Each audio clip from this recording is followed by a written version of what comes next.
super excited to introduce this next session. The Cisco team is going to be chatting with you about how they started with a basic ABM journey about 18 months ago and how they have now made 6Sense the center of their strategy today. So let's give them a big round of applause.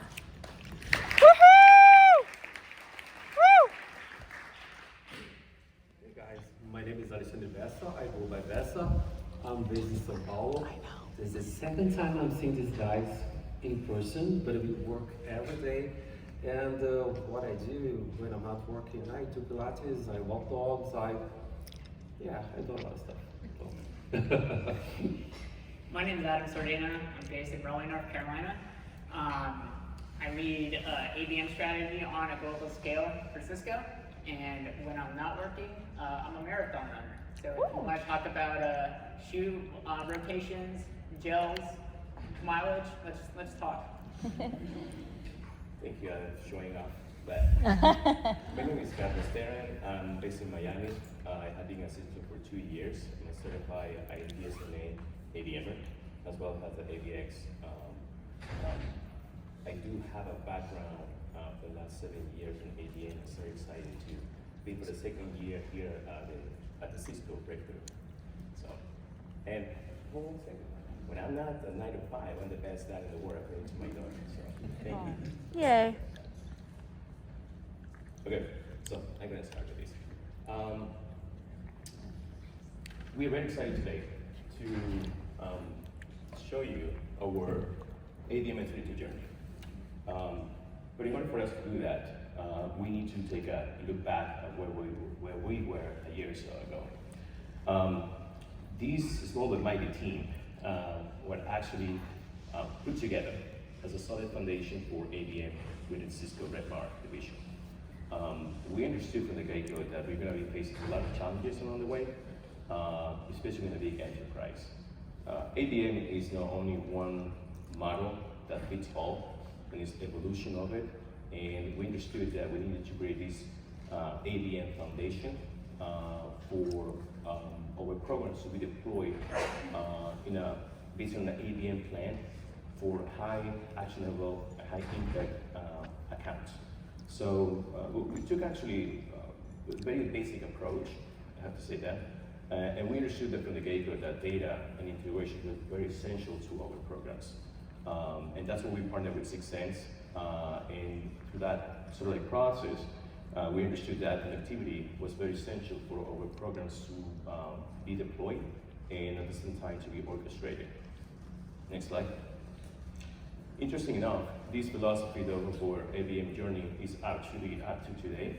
When we actually started running our first MBA program, we understood that we needed just to start, learn from the mistakes, go through the challenges, but ultimately our main goal was to put all these pieces together for us to, in a year or so, to build this ABM framework. Next slide. And so a year later, this is where we are. In partnership with 6Sense, we spent a couple of, say, like 3 or 4 months building this vision model. That is what we actually do and deploy with our programs today. Please take as many photos as you want. This is actually hands-on ABM full scale for global ABM programs. And just to give you just the summary of this, we went through 3 different phases. The first one is the go-to-market strategy, in which we embedded a lot of models, not only through 6Sense, but also through our first-party data, to build these foundation elements that will allow us to deploy what we were looking forward to have a pilot. And so that's what we did on the practices and pilots. We put all these tactics, all these tools together through 6Sense AI ecosystem to deploy what was actually our first pilot just a quarter or so ago. Thanks to that, we added more strategic elements to it in partnership with the ADRs and sales for these models to be basically more scalable in the long term, and that's how we actually created this model. No more photos, just be sure. No problem. It's going away. Perfect. Next Don't slide. you love when you do that? For me, it's just likes going on Instagram. Yeah, of It course. takes photos. Thank you. Absolutely. So, right here we have the ABM engagement model, and thanks to that vision with 6Sense, we were not today. We're more strategic. We have learned a lot about the tool, about our integrations, about the tactics that we need to deploy according to the accounts of where we are in the stage of the funnel, and we are very segmented now. And that's what we do. We run accounts, programs, ABM programs, from different 3 stages of the funnel, from awareness, consideration, and decision. We mapped it out, through the intent models of 6Sense, to organize and to put everything under the objectives, under the storyline, the tactics, and the partners that we have today. Very interesting to know that this is actually no one fits at all, but it's actually a solid foundation for our ABM plans, especially in a big enterprise like Cisco. There are a lot of moving parts, and we're constantly evolving in that model. Next one. Adam, you can take that one. Thanks, Carlos. So now that we have this awesome framework and this awesome model, how do we really put this plan into action? So for us, we've developed 2 pillars that we build all of our campaigns from. The first one is what we would call our strategic campaigns. So these are focused on our point products, their organizational goals, that's what ties to sales leadership, marketing leadership. These are our big rocks, right? Like these are the ones that you want to capture all the top accounts, their cross-sell motions, green space, white space. These are very hyper-targeted lists, right? So we run a one-to-few play for these, and it's a robust channel mix. So that last slide that had all the tactics, that's what this campaign, or these campaigns, that's what it falls into. But because these are those big rock campaigns, it takes longer to deploy. There's a lot more stakeholders. We're looking at account lists, sales is validating them, product marketing is validating them. But we have BDRs looking at them. Don't touch them. And then we have content syndication once, like a piece. There's a ton of people that want to look at these account lists and what that content looks like. So the runway is pretty long, compared to a program that you can just build and go. Which leads me to my second pillar, which is the evergreen campaigns. So these are cross-functional campaigns. We typically piggyback on a existing campaign or strategy. So we'll do content syndication leads that haven't MQL'd in the last 90 days. Well, we want to keep them warm, so we'll send them demos or white papers or trials, right? Really bottom of the funnel content in hopes that gets them to the finish line, right? Or we'll look at the top 25 most popular web pages, right? And if your account has visited them more than 2 times by more than 2 people, well, then you get put into this segmentation, right? Where we'll start feeding you demos and trials and bottom of the funnel content, right? Or we'll use the power of 6Sense integrations like G2, PeerSpot, and Trust Radius, and we'll look at third-party review sites where, hey, like if you're looking for a specific product or even a competitor, well, we're going to put you into a segment, and we're going to serve you bottom of the funnel content, so demos, white papers, and ebooks. Oh, I can go back a little bit. What's cool about these is that we can get these off the ground. It's automated. The content's all already built.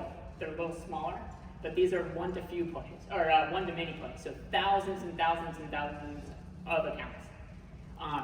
As accounts have closed-won opportunities, they leave the segment, and as new leads come in, they go into the segment. So it's kind of like this rinse and repeat, quarter over quarter, right? And as new content and new messaging and new strategy comes out, well, we can go ahead and optimize and launch. So the runway is really short. These are typically the first programs that we launch every quarter.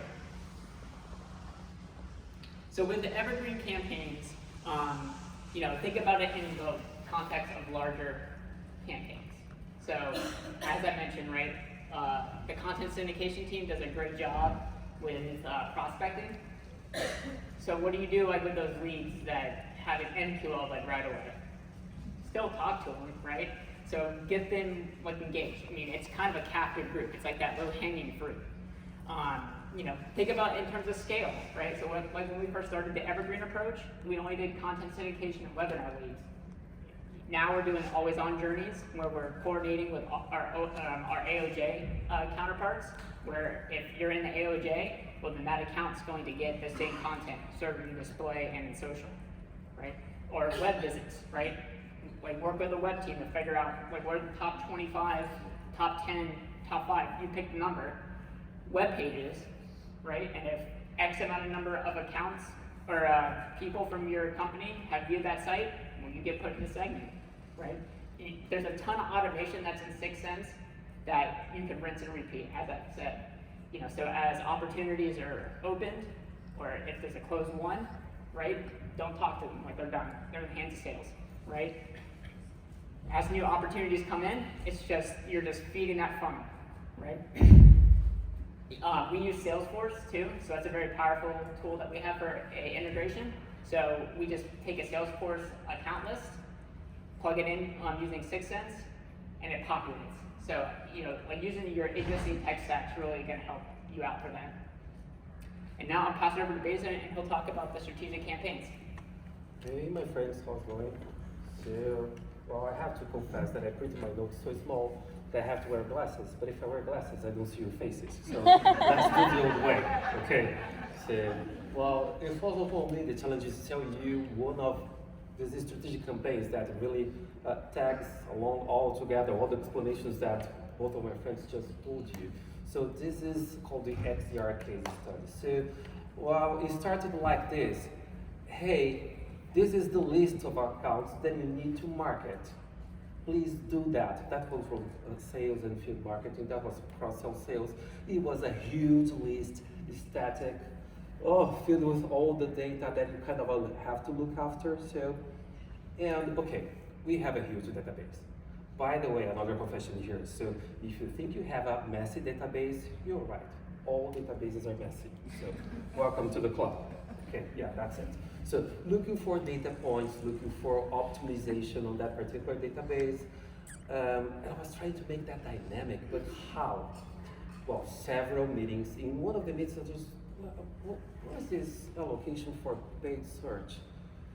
Paid search, as you know, is very effective. It's outbound. It builds upon. It came for us. But I was saying, hey, why don't we?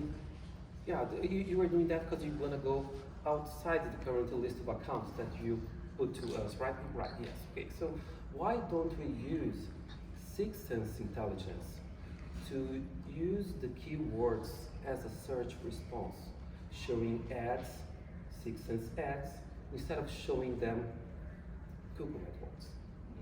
Yeah, we continue to do that. We just split a little bit the budget because, well, we control that, we do that. And with that movement, we could make it dynamic, just using paid search inside the intelligence of 6Sense. And by the way, I think this is very important to say. We use 6Sense as the intelligence here, right? And then we action that intelligence through the other vendors. Okay, inside 6Sense as well, but through LinkedIn, through Eloqua, through Factory. And what we use are the buying stages. So let's go to the other challenge that we have. So, well, I'm not sure if you're familiar with how the buying stages are built. They're called the model. And I love when they took pictures like this. Yeah. Of you. There's another one. Yeah, so wait. So what do you need to build the model? You need keywords. Well, that's easy, right? So that's pretty easy, keywords. So you talk to the SEO team, you talk to the paid search team, and you get a lot of keywords, and that's okay. You need pages, taxonomy, and pages tagged along, pages about that product. It requires a little bit more effort because you need some tech people to put the tags inside the pages, and you require a connection with a CRM. Salesforce in our case, but any other. Why do you require that? Because you can see the opportunity going straight from the click until the end and how many times it happened, and you can follow through if you are doing revenue. It can calculate your ROI. guess what? For this, we didn't have it. So, wow, after calling my friends at 6Sense, I was really looking for a solution. I say, hey, why don't we use what we have? So this is where the maturity hits us. Well, you know, actually maturity hit me twice. First, when people start calling us in every other meeting saying ABM, like you can sprinkle some ABM like magic, Halloween, you know, Harry Potter style. Into that, they were saying, no, we are more like Ursula, we are moving the cauldron and casting spells, but well, that's okay. But well, to get to the solution, what we did, next slide please. Yeah, we built that by hand. So, and going from top of the funnel awareness, middle of the funnel consideration, and bottom of the funnel, full bottom of the funnel, so it's the purchase stage. So we were thinking of what we have, and it was quite simple, guys. So we have branded keywords, non-branded keywords, and we have the web pages. So if you go for the top of the funnel, we are thinking of people that doesn't know our solution and maybe type the non-branded keywords, so they'll show some interest towards us. And what we are showing to them, okay, this is marketing 101, but normally what I say when you're in the awareness stage is that, hey, I know your pain, I see you, I know what you feel, right? So, and then if these accounts show a little bit more interest, meaning if they have any branded keywords, for example, or increase the volume of the non-branded keywords, then we move to the stage, to the middle of the funnel. And this you do by using the segmentation on 6Sense, right? So from automatically having the buying stages, we have to brute force them. And how we do that? With the filters. That's simple as that. So the middle of the funnel is when, so you increase, you start doing some branded keywords, and then it's when you, well, besides knowing the pain, I might have a solution for you. Hey, it might be Cisco. Wow, you know, wow. You sell expertise, right? So in the middle of the funnel, in the consideration, you sell expertise, so that you know the stuff that you are trying to sell without a hard sell, okay? But if we see that a response through the pages, if they downloaded the content, if they see something now, then we move to the bottom of the funnel. Now it's time to show demos, now it's time to talk to a specialist, now it's time to a free trial or something. You know, so it all envelops this. And I have another confession, lots of confessions today, right? I think it's because it's the last one. Okay. I was desperate in the beginning because we were relying so much on the automatic buying stages, and then this process helped me figure that out, that ABM, it builds upon what you have. So if you have to have a takeaway of my speech here, and you can go to the next slide, is there's a lot of ways of doing ABM. There's the ABM right for you if you are in the beginning, if you are in the end of your stage, if you have everything automated or not, okay? Look for what you have and go for it. And that's what I'm trying to tell everybody that ask me about ABM. So launch, get the data, see what you have, iterate through that, understand what you're doing, and that's it. But I'll pass along to my other friends here. So another takeaway is, just like your campaigns, your ABM philosophy is going to evolve. And for us, it got simpler. You know, like when we first started, our ABM philosophy was boil the ocean. You know, right? Like we tried to be all things to all people. And that's not necessarily, I mean, it can work, sure. But for us, I think as we simplified our process and we were able to win people over with a simplified process, we were able to expand and really optimize our campaigns. And the last takeaway here is that ABM is more effective when it's unified and focused on growth strategy. In my experience, ABM takes different phases per se, with the small, mid enterprise compared with big enterprises. you need to align not only with sales but within account teams too.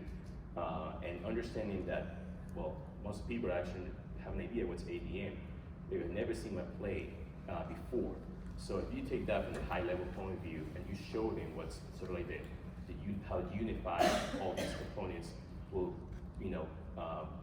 will allow you to grow and in other facts provide that ROI, is something that is very rewarding to see. In the long term, I have to say this from my point of view is that ABM as it is actually a very robust as it is today. It wasn't like this like 10 years, 6 or 7 years ago when I started doing ABM. Right now we're going to more like ABX, and then ultimately to accounts-based growth. So not only is to acquire these accounts and nurture them, but also to actually grow with them to cross-sell, upsell services. It's not only on the product, but it's actually the value proposition as a company itself. And that's what we are ultimately is our goal, not only the market share presence, but also that ROI at the end that everyone is talking about, right? So with that last takeaway, we can open it for Q&A, right? Yeah. Who has questions?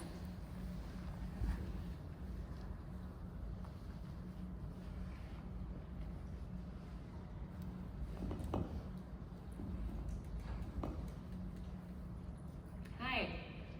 You mentioned that you ran a number of pilot programs to kind of build out your strategy, both for the strategic and